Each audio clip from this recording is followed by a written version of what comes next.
Kemudian ini terkait dengan elemen-elemen ya, elemen-elemen dalam riset itu apa saja tuh? Nah, yang pertama adalah pendekatan, the approach. Ini melibatkan deskripsi tentang fenomena yang diteliti. Apa yang akan kita teliti, baik secara kuantitatif atau kualitatif. Kemudian yang kedua, jadi ini elemen itu artinya yang perlu ada dalam penelitian atau dalam riset. Yang pertama adalah pendekatan penelitian itu sendiri atau jenis penelitiannya. Kemudian yang kedua, populasi, sampel, sama sampling, teknik misalnya. Kemudian yang ketiga itu waktu dan data collection. Nah, seringkali ini tidak dijelaskan juga. Jadi kalau dalam penelitian, harapan saya nanti teman-teman bisa membuat waktu penelitiannya kapan, tempatnya di mana, dia akan dilakukan seperti apa. Bahkan kalau misalnya ada time schedule untuk penelitian itu lebih baik. Kemudian ada tools and method of data collection. Nah, bagaimana kita akan mengumpulkan datanya itu? Jadi elemen desain ini melibatkan deskripsi tentang alat, metode pengumpulan data, sesuai nggak dengan pendekatan yang dilakukan. Kemudian yang terakhir nanti ada methods of data analysis. Bagaimana kita menganalisis data yang sudah ada? Bagaimana kita akan menganalisis data yang sudah ada? Oke, baik. Ini beberapa hal terkait dengan itu tadi, apa namanya, konsep yang lebih teknis tentang kuantitatif dan kualitatif yang sering sekali kita pahami sebagai penelitian yang akan kita lakukan. Baik, mungkin ada kasih jeda waktu dulu untuk yang mau sudah bertanya. Oke, teman-teman, gimana? Sudah tercerahkan? Ini materinya cukup banyak karena kita padatkan, karena ini bentuknya pelatihan, sehingga yang bentuknya materi kita padatkan. Setelah ini maka kita mulai pelatihannya begitu. Nah, tapi untuk jeda, karena pendidikan adalah seni berkomunikasi, makanya kita santai-santai ngobrol-ngobrol dulu. Di sini udah ada yang bertanya ya, ada 4 orang. Mungkin bisa langsung voice ya. Untuk yang pertama ada Fadilah. Saya silakan untuk bertanya. Baik, terima kasih sebelumnya kepada Bapak Hanif yang sudah memaparkan materi. Saya ingin menanyakan beberapa hal mengenai populasi dan sampel. Penelitian saya ini yaitu penelitian studi perspektif dari pandangan perspektif dosen, yang dimana penelitian ini mengandalkan analisis dari pandangan atau pemikiran dari para dosen. Yang ingin saya tanyakan dari penelitian saya tersebut, saya masih bingung dari jenis penelitiannya, Pak. Apakah jenis penelitian itu masuk ke dalam fenomenologis atau deskriptif atau studi kasus seperti itu. Kemudian yang kedua mengenai populasi datanya itu ada 19 orang, Pak. Maka sampel yang diwawancarai itu kalau misalnya populasinya hanya sedikit, itu hanya sampelnya diwawancarai semua seperti itu bukannya, Pak? Oh iya. Tolong diulang sebentar, soalnya tadi suaranya putus-putus. Oh, iya. Yang pertanyaan pertama? Ya, silakan pertanyaan pertama. Oh, maaf ya, Pak. Ya. Baik. Penelitian saya itu adalah penelitian studi perspektif dosen. Jadi di mana penelitian tersebut berdasarkan saya analisis berdasarkan wawancara dari para dosen. Oke. Yang saya ingin tanyakan adalah dari penelitian saya tersebut jenis penelitian apa yang saya pergunakan gitu, Pak, karena dari mengenai jenis saya masih bingung jenis penelitiannya termasuk jenis penelitian apa. Ya. Kemudian untuk pertanyaan kedua itu mengenai populasi dan sampel. Saya juga masih sangat bingung sekali dengan populasi sampel. Populasinya ini saya wawancara lebih ditekankan kepada dosen-dosen perempuan berkaitan dengan judul skripsi saya. Sedangkan secara keseluruhan dosen perempuan itu hanya berjumlah 19 orang. Ya. Apakah dengan jumlah populasi yang 19 orang tersebut berarti sampelnya harus diwawancarai semua ya, Pak? Ya. Tapi ada beberapa yang memang tidak bisa atau tidak berkenan untuk diwawancarai. Ya. Apakah data tersebut nantinya valid untuk dianalisis atau tidak bisa dipergunakan gitu, Pak? Oke. Itu saja yang saya tanyakan. Baik. Terima kasih. Saya bisa tanya dulu, maaf. Oh iya, Pak. Ya. Judul penelitiannya apa? Judul penelitian saya itu, nggak apa-apa ya Pak, dibicarakan nggak apa-apa. Kita langsung diskusi aja, santai saja. Oh iya, baik Pak. Judul skripsi saya itu Tinjauan Hukum Islam tentang paham feminisme bagi wanita karir, studi perspektif, dosen Fakultas Syariah UIN Raden Intan Lampung. Oke, tinjauan hukum Islam ya? Iya Pak. Tinjauan hukum Islam, sebentar maaf. Mas.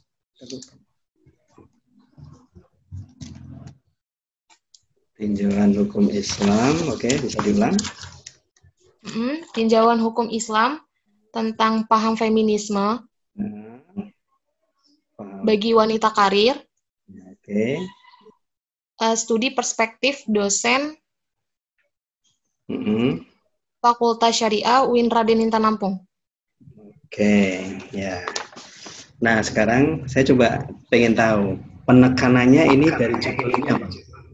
Pada tema yang akan diteliti. Kan itu banyak tuh. Nah, kan ini judulnya kan panjang ya, banyak. Nah, kita itu mau istilahnya menekankan pada yang apa? Kan ada tinjauan hukum Islam tentang paham feminisme, ya kan? Bagi wanita karir, studi perspektif dosen. Jadi kalau di sini saya lihat kan itu akan banyak sekali materi yang akan dibahas. Iya, betul, Pak. Paham ya maksudnya? Nah, kita penekanannya pada apa dulu gitu loh. Yang akan diinginkan, sehingga nanti judul itu bisa nanti lebih simpel, karena syarat judul itu dia idealnya itu simpel. Idealnya simpel dan jelas, jadi tidak bias gitu ya. Oh iya. Apa kira-kira yang akan diteliti? Kan mungkin nanti bisa saya kasih saran untuk judul yang mungkin lebih pas misalnya gitu. Oh gitu. Mungkin lebih penekanannya itu ada di rumusan masalah kali ya Pak? Nah, rumusan masalah itu nanti setelah judul ini kita beres. Oh gitu. Jadi kalau menurut saya judul itu nanti dia akan menunjukkan penelitian itu nanti dia mengarahnya kemana. Gitu. Jadi misalnya gini ya. Kalau kita berbicara tinjauan hukum Islam, maka nanti kita akan berbicara pada fungsi khususnya adalah paham feminis ya, bagi wanita karir. Pak. Jadi artinya kalau mau menggunakan penelitian ini, maka nanti studinya adalah siapa wanita karir yang akan kita teliti kan? Wawancara. Gitu. Nah, dosen akhirnya kan gitu. Nah, kalau ini saya cenderung bisa menggunakan penelitian kualitatif. Dan kualitatif dengan jenis pendekatan apa tadi? Kan macam-macam. Kalau nanti berdasarkan pengalamannya dosen, nanti bisa pakai fenomenologis. Jadi misalnya dari 19 yang kita kan nggak masalah. Karena kalau menurut Creswell, kualitatif itu rentang studinya itu rentang subjek atau partisipan dia bisa sekitar 3-15 orang. Jadi itu bisa kita pakai semua. 19 kalau memang bisa diwawancara lebih bagus gitu ya. Artinya ketika kita nanti mau wawancara itu kita mau menggunakan pendekatan apa? Kalau misalnya nanti fenomenologis, berarti dosen-dosen itu dia akan menceritakan terkait dengan wanita karir. Dia sebagai wanita karir itu dari sudut pandang feminisme hukum Islam. Paham ya maksudnya ya? Iya Pak. Jadi nanti dosen itu dia diminta untuk bercerita. Bagaimana beliau itu prosesnya. Misalnya di rumusan masalah nanti kita bisa bahas sedikit. Bagaimana konsep dia tentang feminisme. Bagaimana konsep feminisme itu menurut dia dalam hukum Islam yang dia pahami. Itu bisa masuk di rumusan masalah kan. Kemudian bisa juga nanti tambahan rumusan masalahnya, apa kendala yang dihadapi ketika menjadi seorang wanita karir. Ya, nanti itu bahasanya silahkan ya, Anda bisa berhalus gitu loh terkait dengan itu. Jadi artinya judul itu nanti dia akan berhubungan dengan rumusan masalah tadi. Nah, ketika nanti menggunakan penelitian ini, kalau saya sarankan penelitian kualitatif dengan fenomenologi itu bagus. Iya Pak. Jadi nanti kalau itu berarti jumlah subjeknya atau partisipan saya kira sudah cukup gitu loh. Sama kemarin saya juga habis melakukan penelitian, maaf ini terkait dengan teman-teman mahasiswa yang menggunakan cadar. Itu subjeknya saya 20, target saya 20 kemarin, tapi ternyata dia dapatnya cuma sekitar itu tadi 13 atau 14. Dan alhamdulillah data yang kita dapatkan banyak gitu loh dengan fenomenologi tadi. Itu jadi kalau dari judulnya ini saran saya mungkin nanti menggunakan kualitatif karena pertama kita akan menjawab pertanyaan terkait dengan ini. Bukan menguji asumsi kan? Iya, betul Pak. Menguji asumsi terkait dengan variabel yang akan kita teliti, tapi kita akan mencari jawaban pertanyaan kenapa kok ada perspektif dosen wanita karir itu dalam tinjauan hukum Islam. Tapi di satu sisi ada fenomena juga banyak banyak wanita-wanita karir khususnya dosen yang perempuan gitu kan, menarik juga. Iya, betul. Iya, betul Pak. Latar belakang. Jadi latar belakang itu nanti Anda mungkin bisa mengungkapkan. Jadi kalau konsep latar belakang itu kan bentuknya V. Jadi V itu umum di atas, kemudian masuk ke khusus. Jadi nanti Anda bisa gambarkan hukum Islam tentang feminisme itu seperti apa secara umum. Paham ya? Itu di latar belakang. Iya. Kemudian juga bisa dijelaskan juga, ditambahkan wanita karir itu seperti apa, perspektif umum.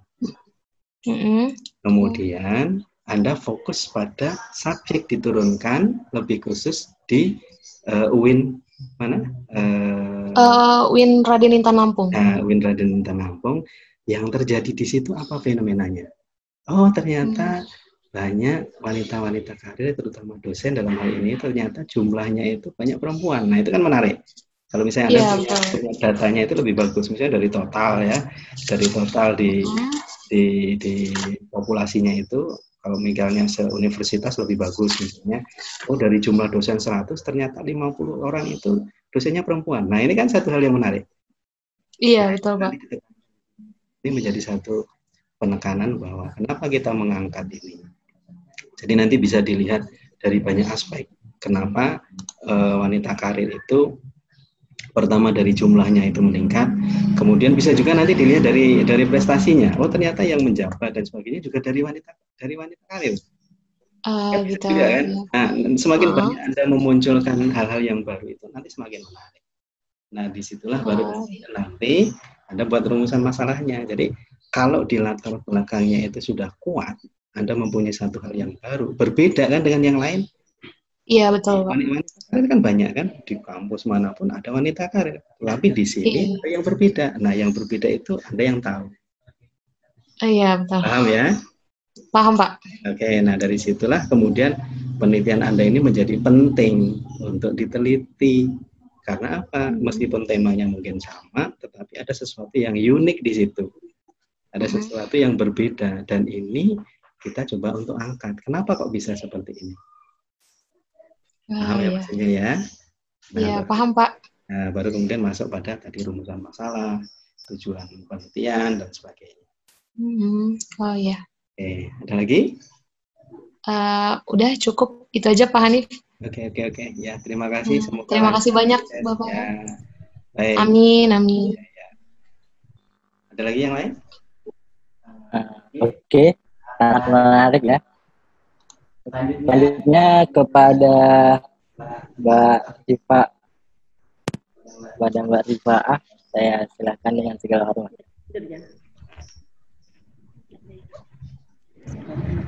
Assalamualaikum warahmatullahi wabarakatuh. Waalaikumsalam warahmatullahi wabarakatuh. Perkenalkan, nama saya Rifa dari Universitas Ibrahimi. Ya, sangat menarik.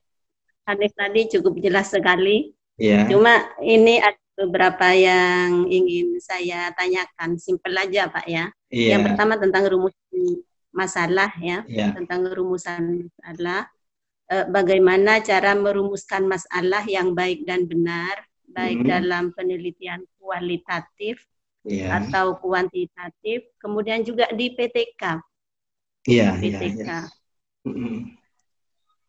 Kemudian PTK itu kan tujuannya untuk meningkatkan mutu, ya, meningkatkan mutu pembelajaran. Kemudian biasanya kan orang itu membuat rumusan masalah kadang 2, 3 dan lain sebagainya. Itu mohon penjelasan bagaimana merumuskan masalah yang baik dan benar. Kemudian yang kedua, mohon dijelaskan juga tentang penelitian dasar. Saya kurang paham tentang penelitian dasar. Penelitian dasar. Kemudian yang selanjutnya tentang penelitian tindakan, mohon untuk diberi contoh dari judul, kemudian rumusan masalahnya sampai kepada pengumpulan datanya dan seterusnya. Ya gitu. Saya kira itu mohon dijelaskan ya. Terima kasih. Baik, terima kasih. Assalamualaikum warahmatullahi wabarakatuh. Assalamualaikum warahmatullahi wabarakatuh. Oke. Ini langsung saya jawab dulu. Oke. Baik, terima kasih Ibu Rifa dari Universitas Ibrahimi ya. Terima kasih sudah berpartisipasi. Kita ucapkan banyak-banyak terima kasih. Terkait dengan apa yang tadi disampaikan Ibu, jadi bagaimana kita membuat rumusan masalah yang baik ya. Artinya sebenarnya itu tadi, kita akan mencoba membuat rumusan masalah itu, kalau saya ya pengalaman itu biasanya saya akan coba korek judulnya dulu.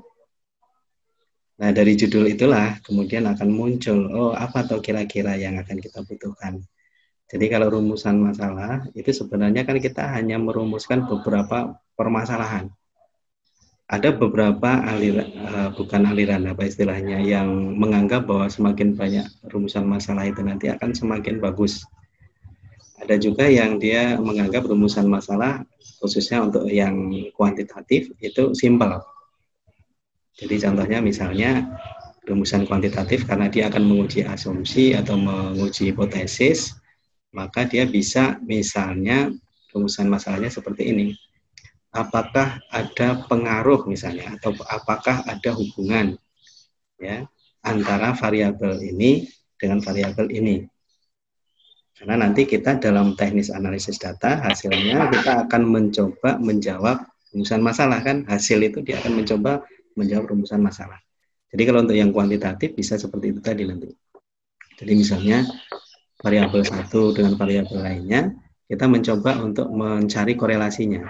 Apakah nanti ada hubungan, apakah ada pengaruh antara variabel ini dengan variabel, antara variabel X, variabel Y misalnya gitu.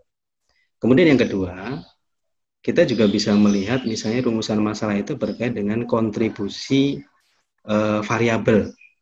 Karena kita akan menguji variabel yang nanti akan berhubungan variabel terikat dengan variabel apa istilahnya itu independennya itu, maka kita bisa membuat rumusan masalah terkait itu. Jadi contoh misalnya, apakah ada sumbang atau berapa besar kontribusi dari variabel ini terhadap variabel ini. Sehingga nanti kita akan melihat persentase dari sumbangan variabelnya. Jadi di kuantitatif mungkin lebih sederhana, lebih simpel, artinya karena dia akan menguji asumsi itu. Jadi yang pertama bisa kita nanti mempertanyakan dulu atau membuat asumsi apakah ada hubungan atau ada pengaruh antara variabel satu dengan variabel lainnya. Yang kedua, logika berpikir kita ketika ada hubungan, seberapa besar hubungan tersebut. Nah itu bisa nanti kita menulis di situ. Misalnya seberapa kontribusi dari variabel ini terhadap variabel ini, dan seterusnya gitu ya. Jadi logikanya kita berpikir dari apa yang ada dalam judul itu. Kemudian yang kualitatif. Nah, kalau kualitatif dia kan lebih kepada hal yang sifatnya itu apa namanya eksplorasi, jadi menjawab pertanyaan, penelitian. Ya, makanya nanti kita akan mencoba melihat dulu jenis penelitian kita itu nanti dia akan menggunakan tadi jenis pendekatan yang seperti apa, karena nanti akan berbeda. Contoh misalnya ketika kita mau menjawab pertanyaan misalnya bagaimana, saya contoh sederhananya gini ya Bu ya, judulnya misalnya gini, implementasi pembelajaran agama bagi anak autis. Kayak gitu ya. Kita akan bertanya, berarti bagaimana model pembelajaran agama bagi anak autis? Nah, itu bisa jadi rumusan masalah pertama. Paham Bu ya? Halo? Halo?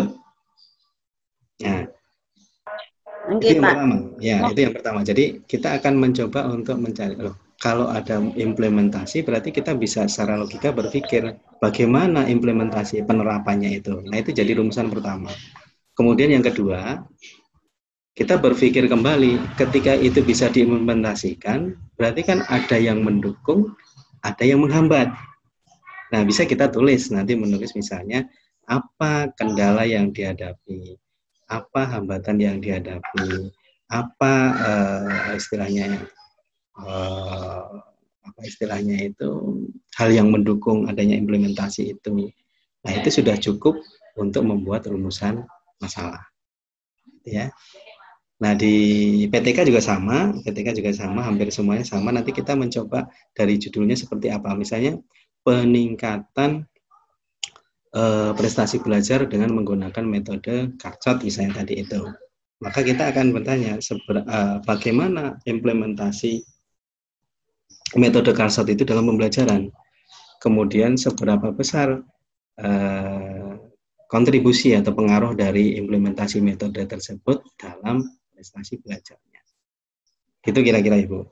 Jadi bagaimana membuat rumusan masalahnya nanti akan kita lihat dari judulnya itu seperti apa. Kemudian untuk contoh PTK mungkin nanti bisa saya share ya Bu ya. Kebetulan ini kan saya tidak menyiapkan semuanya. Nanti insya Allah saya ada contoh. Nanti ada contoh. Nanti bisa di grup. Ini kan saya kasih contoh bagaimana penelitian PTK. Nah, dari mungkin contoh dari awal sampai akhir mungkin hasilnya bisa nanti saya coba saya buatkan kemudian saya kirimkan. Insya Allah. Jadi itu. Kemudian kalau terkait dengan penelitian dasar tadi secara sederhana cuma seperti ini Bu. Jadi ada orang yang menganggap bahwa penelitian-penelitian yang belum pernah dilakukan sebelumnya dan itu sifatnya itu mungkin nanti biasanya kalau penelitian dasar itu dia punya kurun waktu yang lama, kurun waktu yang panjang gitu ya. Misalnya penelitian terkait dengan kalau dalam pendidikan itu ada penelitian terkait dengan misalnya kompetensi guru. Nah, itu nanti akan melihat kompetensi guru itu dalam kurun waktu tertentu, biasanya lama. Jadi dia akan melihat itu sebagai satu penelitian yang belum pernah dilakukan sebelumnya. Nanti kalau misalnya ini juga coba saya kasih contoh lah untuk terkait dengan penelitian-penelitian dasar gitu kan.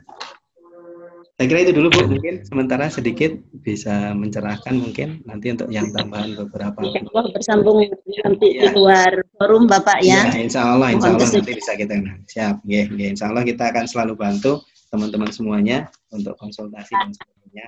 Berbagilah intinya gitu. Terima kasih Pak yang banyak. Sama-sama sekali Bu.